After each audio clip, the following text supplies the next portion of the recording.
What's going on, guys? Extra rounds here. And what I got for you guys today is a Springfield M1a Loaded model. And I've had this for a little bit. Actually got this as a wedding present. Me and my wife got married, and my cousin went ahead and gave me enough money to go ahead and buy one of these. When I first bought it, it had a black stock. I went ahead and camoed the stock, and also had the Voltor. Is it Voltor or I don't really know how to say it. I think it's Voltor. Cluster rail on here, and the cluster rail is the one where it has the rail all the way up here and on the sides and on the bottom. That thing was super heavy, so I went ahead and took that off, and it made the gun obviously lighter, but still you're still talking about like a 9-10 pound gun. This gun here, I mean, there's tons of videos on YouTube talking about these guns, but this one here comes with the National Match sights, the National Match barrel, and still the National Match two-stage trigger, okay, which is really awesome. One thing it does not come with is the op rod spring guide right on the inside. It still comes with the standard one, which is like this dainty flat one. It has some holes in it. Probably just to lighten it up a little bit, but I went ahead and took that out. I was gonna get a what are they called? The a Sadlac National Match one, but they're all out. So I went to Brownells and I was able to get one from there. So I changed that out on the inside. Also, it did not come with a cleaning kit for the inside of the buttstock, so I went ahead and got one of those. Just one of them off of Amazon. That's more of like a last ditch effort, like if I really needed to clean it, because the cleaning kit comes with a steel rod. It doesn't come with like a coated rod or something. So that's like something I would definitely not use unless I really had to, just to mess up the barrel. Usually I just use a snake, or I have a coated rod back here. It's all buried. But anyways, the reason for today's video is after I took off that cluster rail, I've been shooting it with the iron sights, and then there's no problem with that. But I've really been wanting to put a red dot on here, kind of like and everybody talks about this, the Black Hawk Down M1a from Black Hawk Down. And since I did not have a stripper clip guide that came with my rifle, because the cluster rail was on here, which I thought was kind of lame, that hey, if you put the cluster rail on here, at least include the stripper clip guide. But no, it was nowhere in the box or nothing. So that wasn't there, and I was like, well, I can just get a regular Springfield one, or a Sadlac one, or I don't know, maybe even a UTG, but I just wasn't a fan of all that. So I was looking around on YouTube, and these one guys, I think their channel is Wiseman, and I think he has the Scout model of the M1a, and he went ahead and got this. He calls it a Sage International, or Sage, whatever, pick your name out, but it's actually made by KZ, and it's a KZ Picatinny rail mount, and it's at Vortex, and these are literally like $29.95, and this is how they come too, which a lot of people want like really good packaging and all sorts of that, or sorts of stuff. Hey, if you can make the packaging as minimal as possible and put all the money into the product, or make the product cheaper, hey, I'm all for that. So all it comes with is just the card from Vortex. It's like stuck in there, but I'll get the Picatinny rail out. So, and this is all it is. It just has a little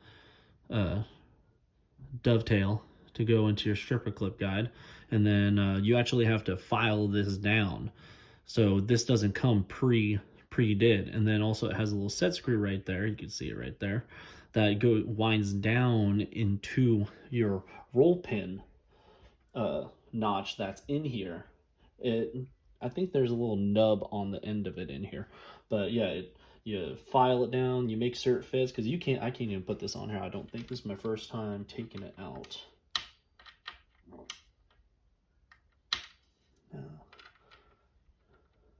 Yeah, no, see, it's over. You could definitely tell it kind of goes in right there, but it's definitely oversized. You can't even put that in there, so I'm gonna have to file that down and test it. File it down a little bit, test it, and I'll make sure you get both sides to make it even, and then you put it in there. So KZ Picatinny rail mount from Vortex. If you're looking for a way to mount a a red dot or something on there. And also this actually gets it a little bit lower than it would be on a regular rail mount, or even on the one that goes onto the barrel, which the ones on the barrel I've heard get super hot. And you like, whether you have a red dot on it or not, it gets super hot to where you don't even want to touch that thing. But anyways, I wanted to go ahead and put one of these Vortex Crossfires on there. And I'll go ahead, I already took it out, but I'll take it out to show you. I went ahead, when it comes in, it comes with the raise mount already installed. I took that off because I won't need it, because I'm going to be putting the lower mount on there. And also, people, you know, Vortex is a really good company. That's what people need to realize. I don't know if you've seen my the Taurus tracker sucks, or just Taurus in general sucks. But when I tried to call their customer service, they just gave me this hoopla. Check that video out, it's on my channel. But Vortex got the VIP warranty right there, okay? And literally, whether it is your fault or the optics fault, they'll go ahead and honor the warranty and send you a new one.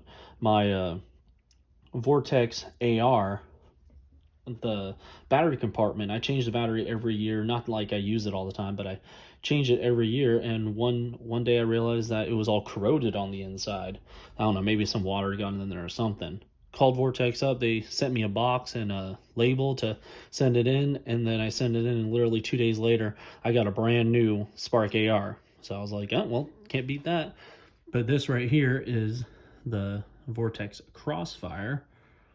It comes with these little bikini straps on there. Go ahead and take that off. And like I said, it comes with the higher mount, the riser on there, but I got the low mount on there. And I like how Vortex has it just like kind of machined in there to where it really fits, not just a flat bottom. And actually it has a little contour to it. So nice little red dot. I noticed on these, it has two night vision settings in the beginning, right there, night 1, night 2, and then it goes into 3, and 3 is the lowest on the actual visible red dot. Can't even, excuse me, can't even see it on video. I've noticed that you have to get to at least like 7. We'll try 6. You could barely see it right there. Go to 7. There we go, 7. But still, to the naked eye, that's way too dim. I at least got to be at 10. So it's almost, you almost got to spin that whole thing around. And it looks really crisp on video, but when you actually look at it, it doesn't look that crisp. Here, let's go to 11. Yeah. And what kind of pisses me off, though, about the Crossfire is that you get to 11, right? Well, you can't go to 0.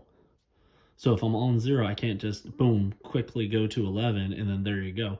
That's what they should do. They should make it to where I can go to 11 if I wanted to, or just, you know, whatever. Okay, so there's that. So I'm going to go ahead and get to filing this thing down, and then I'll make another video showing where I'm at and how much I actually had to do to make this thing fit.